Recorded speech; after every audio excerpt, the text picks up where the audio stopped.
कार्तिक महात्मा त्रयोदशोध्याय।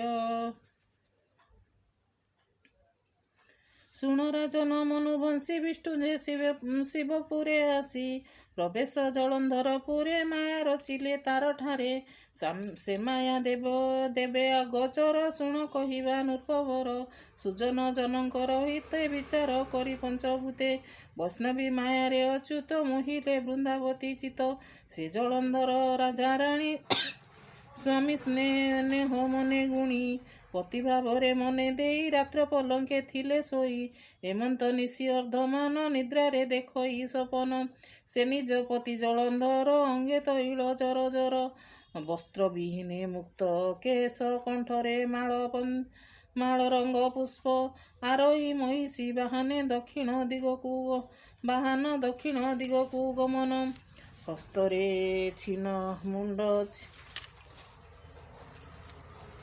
ହସ୍ତରେ ଛିନ୍ନ ମୁଣ୍ଡ ଅଛି ଏ ସ୍ୱପ୍ନ ଦେଖିଲା ମୃଗାକି ତକ୍ଷଣେ ନିଦ୍ରାଭଗ୍ନ ହୋଇ ଉଠି ବସିଲା ମହାଦେଇ ସମ୍ଭ୍ରମେ ମଣିମା ଶକୁନ ବହୁଛି ଦକ୍ଷିଣା ପବନ ଡାହାଣ ନେତ୍ର କରେ ନୃତ୍ୟ ଦୂରରେ ଶୁଭିଲା ନିର୍ଘାତ ଉଲକା ପକ୍ଷୀ ଉଡ଼ି ଆସି ଡାକିଲା ଗୃହ ପରେ ବସି ପୁରୁ ବାହାର ଶିବାରାବ ଶବଦୁ ଶୁଣି ସୋନେ ଧାବ ଏମନ୍ତ ଉପଦ୍ରବ୍ୟ ଧ୍ୱନି ଶୁଣନ୍ତେ ଅସୁର କାମିନୀ ଭାଳଇ ମନର ବିଷାଦେ ଆବର ନଭଜଇ ଦିଜୟ ବସି ରଜନୀ ପୁହାଇଲା ପ୍ରଭାତେ ଶୁଭନ ଦେଖିଲା ମନ୍ଦିରୁ ହୋଇଲା ବାହାର ଦେଖିଲା ପୂର୍ବେ ଦିନକର ଉଦୟ କାଳେ ଶ୍ଵେତ ବର୍ଣ୍ଣ ମଣ୍ଡଳେ ଦିଶେ ଛନ ଛନ ପାରୁଷେ ତାରାଗଣ ଦିଶେ ଶୋଣିତ ଧାରା ଶୂନ୍ୟ ଖସେ ଦିଗ ଦିଶନ୍ତି ଧୂମମୟେ ତା ଦେଖି ବୃନ୍ଦାବତୀ କାଏ ଭୟ କମ୍ପଇ ଥରହର ଲୋଚନୁ ଭୟ ଅଶ୍ରୁଧାର ପୁଣି ମିଳିଲା ପୁରେ ଆସି କ୍ଷଣ ମାତ୍ରକେ ସ୍ଥିରେ ବସି ସ୍ୱାମୀ ଭାବରେ ଦେଇଛି ତ ଆକୁଳେ ତାର ପଞ୍ଚଭୂତ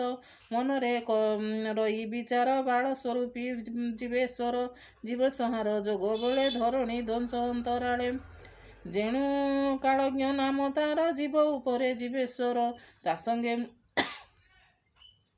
ତାର ସଙ୍ଗତେ ମୋର ପତି ନ ଜାଣି କଲା ଯେ ଅପ୍ରୀତି ଏକାହୁ ଜିଣିବେ ତାହାଙ୍କୁ ଏକଥା ନ ଆସେ ମନକୁ ନିଶ୍ଚୟ ହୋଇବ ଆପେ ନାଶ ଏକଥା ହେଉଅଛି ଦୃଶ୍ୟ କେମନ୍ତ ପାଇବି ବାରତା ଏମନ୍ତ ବିଚାରି ମନେ ଚିନ୍ତା ପୁଣି ଉଠିଲା ଧାତିକାରେ ପ୍ରବେଶ ହୋଇ ପୁରେ କାହିଁ ନ ରହେ ତାର ମନ ତେଜିଲା ଆସନ ବେସନ ବେଗେ ସାରିଲା ନିତ୍ୟ କର୍ମ କ୍ଷଣ କେ ମତି ଭ୍ରମ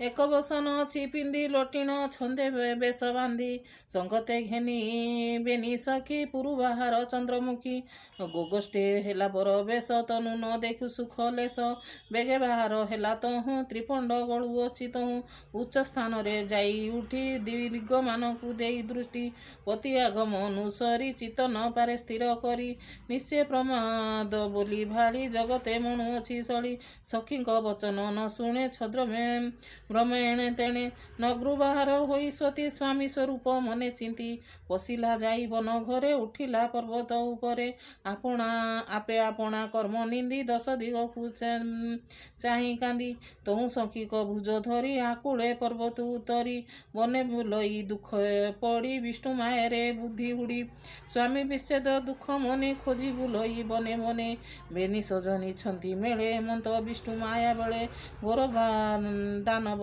ବେନି ବେଗେ ମିଳିଲେ ବୃନ୍ଦାବତୀ ଆଗେ ସିଂହର ପ୍ରାୟ ତାଙ୍କ ମୁଖ ବିକଟ ଦନ୍ତ ତୀକ୍ଷ୍ଣ ନଖ ଉତ୍ସର୍ଗ କଣ୍ଠ ପୃଷ୍ଠ ହନୁ ପର୍ବତ ପ୍ରାୟ ଦିଶେ ତନୁ ମୁକୁଳା କେଶ ଉଚ୍ଚ ଆଖି ଯୁବତୀ ଭୟ କଲେ ଦେଖି ଅସୁରେ ଘୋର ନାଦ କରେ କଣ୍ଟକ ବୃକ୍ଷ ଧରି ପାଟି ବିସ୍ତାରି ଧାଇଁଛନ୍ତି ତା ଦେଖି ଭये ବୃନ୍ଦାବତୀ ବେନି ସଜନୀ ଘେନି ସଙ୍ଗେ ପଳାଇ ମନର ଆତଙ୍ଗେ କେତେକ ଦୂର ଏକ ଋଷି ଯୋଗ ଧ୍ୟାନରେ ଛନ୍ତି ବସି ଅପୂର୍ବ ରୂପ ଦିବ୍ୟ ଶୋଭା ଅନଳ ପ୍ରାୟ ଜ୍ୟୋତିର୍ପ୍ରଭା କନ୍ୟା କୁଣ୍ଡଳ ଶିର ଜଟା ପିନ୍ଧିଛି ତମ୍ବାର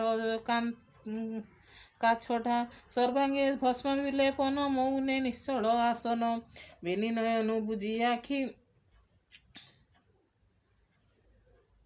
ମନକୁ ବ୍ରହ୍ମରେ ନିବେଶି ଏମନ୍ତ ଗତି ଆଗେ ଦେଖି ବୃନ୍ଦା ସହିତେ ତିନି ସଖୀ ଶରଣ ଗଲେ ତାଙ୍କ ପାଶେ ଅସୁର ଦେଖିଲେ ପ୍ରତ୍ୟକ୍ଷେ ଆତଙ୍କେ ଡାକନ୍ତି ତରୁଣୀ ମୁନି ଚାହିଁଲେ ତାହା ଶୁଣି ହସ୍ତ ଉଚାଇ ହୁଁ ହୁଁ କରି ଅସୁର ପଳାଇଲେ ଡରି ଦେଖି ଆନନ୍ଦ ବୃନ୍ଦା ହୃଦ ପ୍ରଣାମ କଲା ମୁଁ ହୃଦେ ପ୍ରଣାମ କଲା ମୁଁ ନିପାଦେ କର ଯୁଗଳ ଶିରେ ଦେଇ ବୋଇଲା ଶୁଣି ମା ଗୋସାଇଁ ତୁମ ପ୍ରସାଦେ ଆମ୍ଭ ପ୍ରାଣ ରକ୍ଷା ପାଇଲୁ ତିନି ଜଣ ଏବେ ମୁଁ ପୁଛଇ ଏମନ୍ତ ତୁମ୍ଭେ ସର୍ବଜ୍ଞ ତପବନ୍ତ ତୃତୀୟ କାଳ କଥା ଜାଣ ମୋର ବଚନ ଏବେ ଶୁଣ ମୋ ସ୍ୱାମୀ ନାମ ଜଳନ୍ଧର ଈଶ୍ୱର ସଙ୍ଗେ ଯୁଦ୍ଧ ତାର ସମ୍ପୂର୍ଣ୍ଣ ମାସେ ଯୁଦ୍ଧ କଲା କେହି କାହାକୁ ନ ଜିଣିଲା ଆଜ ମୁଁ ଦେଖିଲି ନୟନ ମୋର ସ୍ୱାମୀର କୁଶକୁନ ତେଣୁ ମତେ ଗୁରୁ ଚିନ୍ତା ସବୁ ଲାଗଇ ବିଷ ପିତା ବୁଲଇ ପାତାଳ ସ୍ୱଭାବେ ତୁମ୍ଭକୁ ଭେଟିଲଇ ଏବେ ଏ ବଡ଼ ଭାଗ୍ୟ ମୋର ଯଶ ପାଇବି ସ୍ୱାମୀରେ ସନ୍ଦେଶ ଭଲେ କି ଅଛି ମୋର ପତି ବିଚାରି କହ ମହାମତି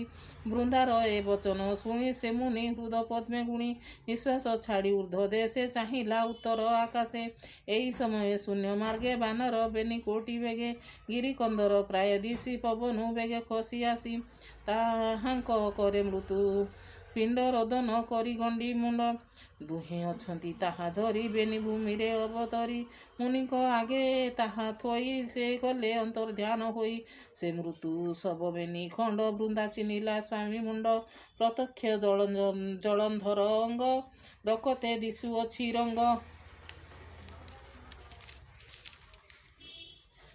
ଯେ ପୂର୍ବେ ଆବରଣ କାଏ ସର୍ବସଂକୁନ ତାର କାଏ ବସ୍ତ୍ର ସହିତେ ଅସ୍ତ୍ର ଧନୁ ବାଣେ ବିଚ୍ଛିନ୍ନ ହୁଏ ତନୁ ଭୂମିରେ ପଡ଼ିଅଛି ଲୋଳ ସାଗର ସୁତ ମହାବଳ ଏମନ୍ତ ଦେଖି ବୃନ୍ଦାବତୀ ସ୍ୱାମୀ ନିଧନେ ମହାସତୀ କାନ୍ଦଇ ଧରଣୀରେ ପଡ଼ି ହୃଦରେ ବେନି କର ତାଡ଼ି ପୁଣି ସାଉଁଟି ସ୍ୱାମୀ ଶିର ନିରେଖି କରେ ମହାହାକାର ତା ଦେଖି ସଖିଛନ୍ତି ଧରି ବିକଳେ କାନ୍ଦଇ ସୁନ୍ଦରୀ ସୁମରି ସ୍ୱାମୀ ଗୁଣି ମାନ ବୋଲଇ ଦିକ ମୋ ଜୀବନ ଭୋନାଥ ମୋର ପ୍ରାଣ ନାହା ରିପୁ ମର୍ଦ୍ଦନ ତୋର ବାହା ବିଧାତା ବଳେ ବୀର ତୁ ହି ଜିଣିଲୁ ଚତୁର୍ଦ୍ଦଶ ମହି ଐରି ବଳେ ଧୂମକେତୁ କେତେ ଦେଲେ ଅପମୃତ୍ୟୁ ଏତେ ଅବସ୍ଥା ତୋର ଚାହିଁ ମୋ ପ୍ରାଣ ଅଛି କିମ୍ପା ରହି ତୁ ଯେ ନ ଦେଖୁ ମୋର ଦୁଃଖ ଜିଅନ୍ତେ ଦେଲୁ କେତେ ଦୁଃଖ ସେ ଋଣ ସୁଝିବି କେମନ୍ତ ଭୋନାଥ ଘେନି ଯାଅ କେମନ୍ତେ ଭୋନାଥ ଘେନି ଯାଅ ମୋତେ ତୋର ଜୀବନ ଅଛି ଯହିଁ ମୋ ପ୍ରାଣ ବେଗେ ପଶୁ ତହିଁ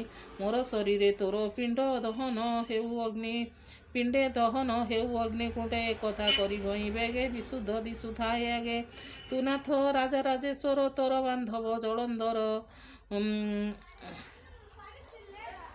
ତୁ ନାଥ ରାଜରାଜେଶ୍ୱର ତୋର ବାନ୍ଧବ ଚକ୍ରଧର ଏ ଇନ୍ଦ୍ରାଦି ଦଶ ଦିଗପାଳ ସୁର ନର ମେଳ ଇନ୍ଦ୍ରାଦି ଦଶ ଦିଗପାଳେ ସୁର ନର ମେଳେ ଏ ସର୍ବେ ତୋର ବଶବର୍ତ୍ତୀ ଏବେ ପାଇଲୁ ଏତେ ଶାସ୍ତି କିମ୍ପା ଅନୀତି କର୍ମ କଲୁ ଈଶ୍ୱର ଅପରାଧୀ ହେଲୁ ସେ ଶିବ ନାରୀ ମହାସତୀ ତାର ହରଣେ କଲୁ ମତି ଏଣୁ ତ ମରଣ ଉଚିତ ମୁଁ ଯେ ପାଳିଛି ମହାବ୍ରତ ଏ ଧର୍ମ କେଣେ ଗଲା ମୋର ଦେଖିଲି ମୃତ୍ୟୁପିଣ୍ଡ ତୋର ଏଣୁ ମୁଁ ନ ଯାଇ ପରତେ ଭମୁନି କହ କି ନା ମତେ ଅନାୟ ନାହିଁ ମୋର ମନେ ବିଧବା ହୋଇବି କେଶନେ ମୁନି ବୋଲନ୍ତି ଶୁଣ ସତୀ ଯେବେ ସ୍ୱଧର୍ମ ତୋର ମତି ତେବେ ବର୍ତ୍ତିବ ତୋର ନାହା ଶୁଣ ସ୍ୱୟଂ ଅଛି ଯାହା ଜଗତ ଈଶ୍ୱର ପୁରୁଷ ସେ ଯାହା କରିଛନ୍ତି ନାଶ ରଣେ ତ ପତି ମୁଣ୍ଡ କାଟି ତା ଭୃତ୍ୟ ନନ୍ଦୀ ଯେ ଭ୍ରୁକୁଟି ଶବ ଚଳାଇ ତାର ହାଦେ ଆସିରେ ଆଣି ପକାଇଲେ ଏତେ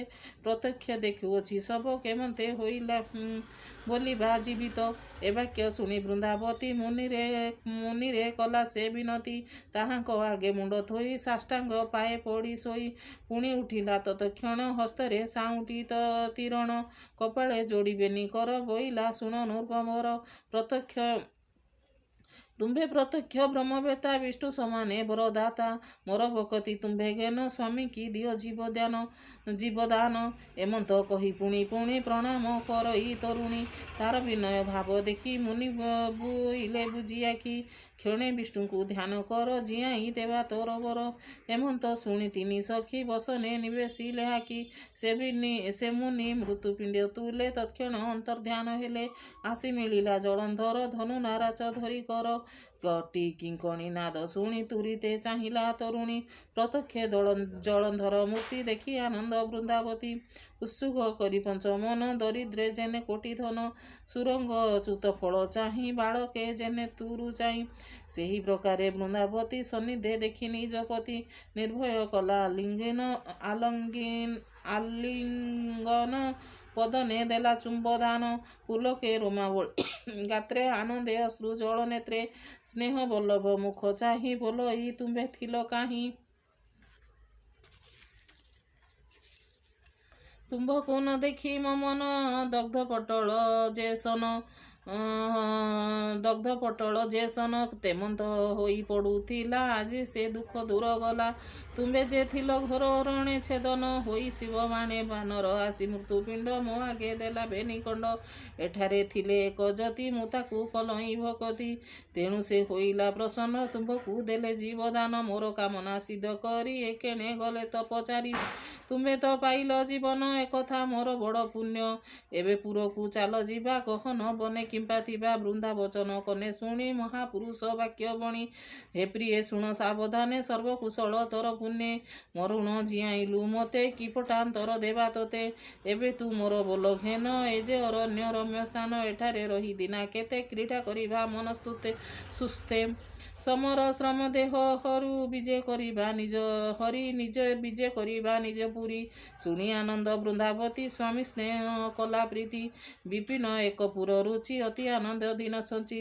ଏମନ୍ତ ଗଲା ଷଡ଼ ମାସ ଶରତ ଋତୁ ପରବେଶ। ବିଷ୍ଣୁ ଯେ ମାଏ ରୂପ ଧରି ହରିଲେ ଜଳନ୍ଧର ନାରୀ। ତାପତି ବ୍ରତ କରି ନାଶ ପୁଣି ଚିନ୍ତିଲେ ନିଜ ବାସ। ମନେ ବିଚାର କଲେ ହରି ଏ ସତୀ ହୋଇଲା ଦୋଚାରୀ। ସ୍ୱଧର୍ମ ପଣ କଲା ଦୂର ଏବେ ମରିବ ଜଳନ୍ଧର। ଦେବଙ୍କ କାର୍ଯ୍ୟ ଯେବେ ହେବ ଆମ୍ଭେ ଏ ରୂପେ କିମ୍ପା ଥିବ। ଏତେ ବିଚାରି ନର ହରି ବୃନ୍ଦାକୁ କୋଳେଛନ୍ତି ଧରି। ମାୟା ମୂରତି ଉପେଖିଲେ ନିଜ ସ୍ୱରୂପ ପ୍ରକାଶିଲେ। ମେଘ ଗମ୍ଭୀର ବାଣୀ ଶୁଣି ସେ ଜଳନ୍ଧର ରାଜରାଣୀ। ଲେଉଟି ଚାହିଁଲା ନିରେଖି କତିରେ ବିଷ୍ଣୁ ରୂପ ଦେଖି। ସମ୍ଭ୍ରମେ ବୁଜିଲା ନୟନ କମ୍ପେ ଅଧର ଘନ ଘନ। ପଳୁ ଧଇଲା ଉଠିଲା ଧାତିକାରେ ପୁଣି ଚାହିଁଲା ଆଉ ଥରେ। ପ୍ରତ୍ୟକ୍ଷ ନିଜେ ଦେବ ହରି କୋଟି କନ୍ଦର୍ପ ରୂପ ଧରି।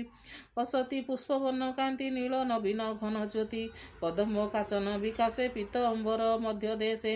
ଆଜାନୁ ଲମ୍ବେ ଭୁଜ ଚାରି ଧନୁ ନାରାଚ ଗଦା ଧରି। ଅମ୍ବୁଜ ପୁଷ୍ପ ଏକ କରେ ମଣି ମୁକୁଟ ଶୋଭେ ଶିରେ।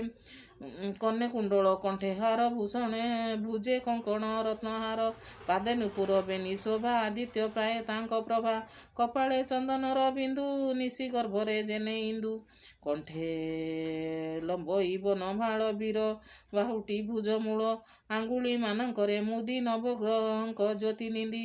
ହେମନ୍ତ ରୂପ ବ୍ରହ୍ମରାଶି ବୃନ୍ଦାଙ୍କୁ ଚାହିଁ ଅଳ୍ପ ହସି। ତା ଦେଖି ବୃନ୍ଦା କଲା କୋପ ବୋଇଲା ଧିକ ତୋର ରୂପ। ଧିକ ତୋହର ପ୍ରଭୁ ପଣ ତୁ ଯେ ସଂସାରେ ବଡ଼ ଜାଣ। ସକଳ ଧର୍ମ ପ୍ରତିପାଳୁ ତୁ ପରା ପରମ ଦୟାଳୁ। ତୋ ନାମ ଧରି ପାପୀ ଜନେ ସଂସାରୁ ତରନ୍ତି କେଶନେ। ମୋ ପତି ବାନ୍ଧବ ବେବାରେ ଏହା ଅର୍ଜିଲା ରଖି ଘରେ। ତୁ ତ ସୁହୃଦ ଫଳ ଦେଲୁ ଏଡ଼େ ଅକର୍ମ କିମ୍ପା କଲୁ। ମୂର୍ଖ ଜନଙ୍କୁ ନାହିଁ ଦୟା ଏବେ ଜାଣିଲି ତୋର ମାୟା। ଯେ ବଣ ବେନି ଦୈତ୍ୟ ବନେ ଦେଖି ଡରିଲା ଭୟ ମନେ। ସେ ଋଷି କରୁଥିଲା ତପ ସେ ବେନି ମର୍କଟ ସ୍ୱରୂପ। ଯେ ମୃତ୍ୟୁ ଶବ ତୋର ଆଗେ ସର୍ବକୃତ୍ୟ ତୋର ଯୁଗେ। ମୁଁ ସ୍ତ୍ରୀ ଅବଳା ଯୁକତେ ଏଡ଼େ କପଟ କିମ୍ପା ମତେ। କପଟେ ହରିଲୁ ମୋ ତପ ଏବେ ତୁ ଘେନ ମୋର ସାପ। ତୋର ଭାରିଜା ନାମ ସିରି ତାକୁ ଅସୁର ନେବେ ହରି। ମତେ ଭଣ୍ଡିଲ ଯେଉଁ ବାଗେ ସେଇ ପ୍ରକାରେ ତୋର ଆଗେ। ଅସୁର ଦେବ ଶିର ବେନି ତୋ ନାରୀ କାନ୍ଦୁ ତାହା ଘେନି। ତୁ ଯେଉଁ ଯତି ବେଶ ଧରି ମତେ ଭଣ୍ଡିଲୁ ମାୟା କରି। ସେହି ସ୍ୱରୂପ ବନେ ବୁଲ ତୋ ସଖା ହେଉ କପିବଳ। ଧର୍ମ ପୁରାଣେ ଯେବେ ସତ ଏ ତୋତେ ହେଉ ପରାପତ। ମତେ ଯେ କଲ ବିଡ଼ମ୍ବନ ଏ ଦେହ ହେଲା ଅକାରଣ। ମୁଁ ଏହା ନ ରଖିବି ଆଉ ତୋର ଉପରେ ହତ୍ୟା ହେଉ। ଏମନ୍ତ ବୋଲି ବୃନ୍ଦାବତୀ ବନିକି ଆଣିଲା ଝଟତି। ବନେ ଯେ ଥିଲା କାଷ୍ଠ ରାଶି ଅନଳେ ସେ କୁଢ଼ ପ୍ରବେଶୀ। ସନ୍ନିଧ ପାଇ ଅଗ୍ନି ଜଳେ ପ୍ରଚଣ୍ଡା ନଳ ବିକରାଳେ। ତା ଦେଖି ଜଗତ ଠାକୁର ବୃନ୍ଦାକୁ ସମର୍ଜିତ କର।